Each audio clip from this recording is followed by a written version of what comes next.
Why are we so bad at waiting? It's that awkwardness in the middle, isn't it? You knew that at some point I'd start talking, but in that in-between, it can get really kind of weird.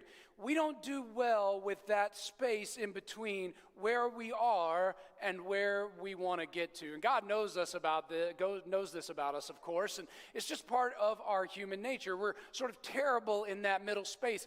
It's one of the reasons why most of us, rather than sitting in bumper-to-bumper traffic between here and Atlanta, would rather take a longer way around for mileage and maybe even time if we knew it meant we could keep moving.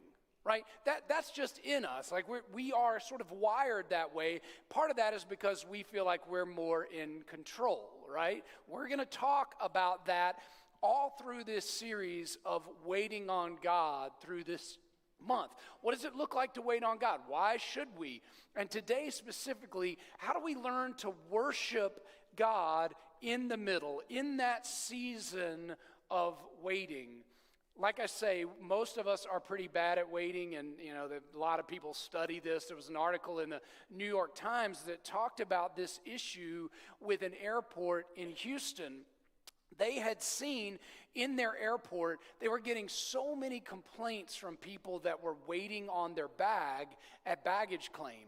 And most of these people were waiting only about an average of 8 minutes for their bag. That's not that long, but they were getting complaint after complaint after complaint. And what they were finding out as they studied this was it was only taking people about 1 minute to get from where they got off their plane. It was not a giant airport at the time. Only about 1 minute to get from where they were getting off the plane to where baggage claim was. So when they were just standing there, they were complaining. So what they did and what they discovered to fix this when they built the new airport was they just made the distance between where you got off the plane and where you got to the baggage claim much further away. So then by the time people got there, oftentimes their bag was already there. And guess what? The complaints went way down. If you have ever flown in on an international flight to Atlanta and you have walked from where some of those terminals are to where baggage claim is, it is basically like walking from here to Atlanta. I'm not exaggerating. That sounds like an exaggeration. It's not. It's that far. I'm telling you, or at least I'll just tell you, it feels like that far. We do really terribly with that sort of in-between thing. Part of this article, there was a piece in here by an MIT operations guy, and he talked about the decisions they were making around that airport. And he said the length of our wait, and what they discovered, the length of our wait is not as important as what we're doing while we wait. So this is the reminder for us today as we kick off this series and as we talk about being able to worship in the waiting. So often, waiting on God feels like unoccupied time to us. It's like that moment when I got up here and there was just silence.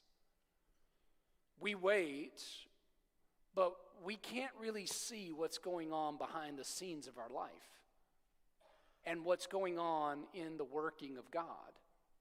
Oftentimes we don't see that, so we get afraid and we have fear, doubt, discouragement. We wonder, is God even doing anything? I'm waiting on God, but where is he?